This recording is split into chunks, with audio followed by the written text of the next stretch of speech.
warahmatullahi wabarakatuh. Waalaikumsalam warahmatullahi wabarakatuh. Bismillahirrahmanirrahim. Faslun syurutus sujudi sab'atun.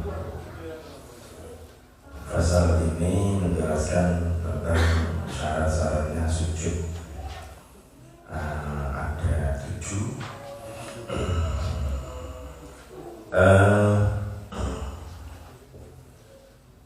Yang pertama, ayat juga ala sab'ati a'dha'in, yaitu kita sujud dengan memakai 7 anggota badan. Dalam nuskah yang lain sab'atu atraf, yaitu bila diurut dari atas itu dahi, kemudian kedua telapak tangan, kemudian lutut, kemudian ujung-ujung jari-jari kaki. Ada 7. Hidungnya adalah sunnah. 7 anggota badan itu harus menempel pada tempat sujud atau pada alas. Berdasarkan hadis Nabi dari sahabat Ibnu Abbas bahwasanya Ibnu Abbas tahu kalau Rasulullah SAW, sahabat Ibnu Abbas tahu umir itu atas juga ala sab'ati a'dha'in. Ya, saya diperintahkan oleh Nabi untuk bersujud pada memakai 7 anggota badan. Yang pertama adalah dahi, jabah, kemudian kedua telapak tangan, yadain, kemudian rukbatain, kemudian qadamain, atau telapak kaki, ujung-ujung jari-jari kaki. Yang pertama itu, jadi syaratnya sujud ada 7. Yang pertama adalah kita sujud dengan memakai 7 anggota badan. Dikatakan di situ bahasanya abdomen, tulang-tulang. Dari 7-nya ada tulangnya semua. Aduknya ada tulangnya, tangan, lutut, istilahnya begitu. Kemudian yang kedua, wasaniha at-tahammu bi ra'sihi. Jadi sujud itu tidak cukup hanya menempel angan-angan, harus harus ditekan. Seandainya yang kita buat sujud, tempat sujud itu adalah bantal yang ada kapasnya, itu agak bahasa Jawa kok iya, harus ditekan. Jadi tidak boleh cuma nempel saja, apalagi tidak nempel, ada jarak gitu. Nah ini malah tidak sah, harus ditekan. Ditekan. Karena kalau orang sakit kepala itu ditekan, bisa hilang sakit kepalanya.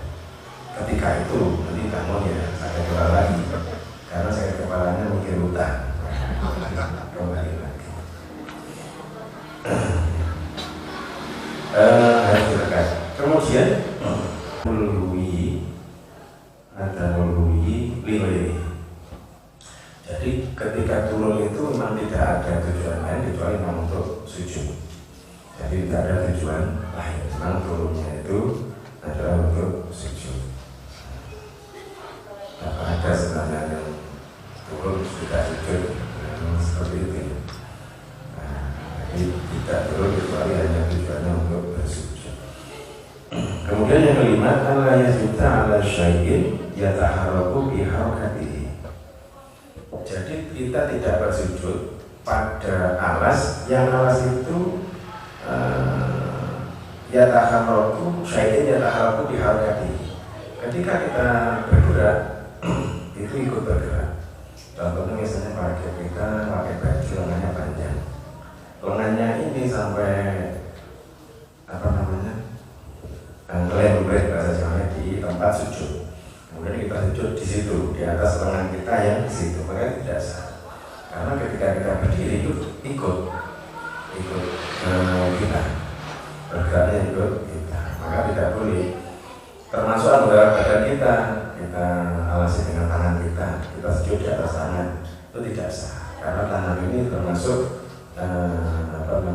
sesuatu yang ketika kita bergerak nanti ikut bergerak, kecuali serban yang tidak dipakai ditaruh, atau walaupun dipakai karena serban itu hukumnya munfasil.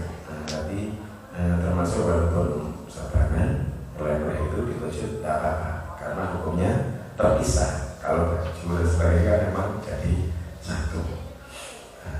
Maka tidak boleh sujud kepada syai'in alladhi yataharraku biharakati, yang ikut bergerak ketika si musolli orang yang sholat ini bergerak. Memang harus alasnya harus betul-betul sajadah yang sendiri, tidak sarung kita, tidak baju kita yang menutupi itu. Kemudian selanjutnya yang keenam, irtifa'u asafihi ala a'ali.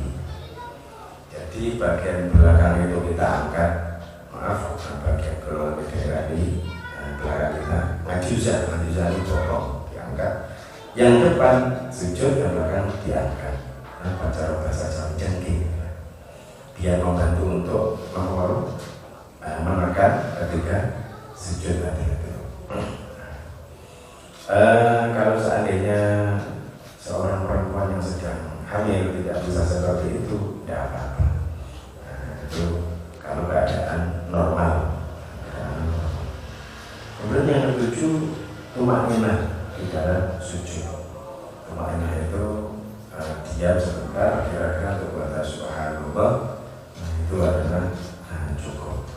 Seandainya tidak membaca tasbihnya sujud, dia kira-kira kalau dibaca subhanallah sudah cukup. Kalau baca subhanallah jelas sudah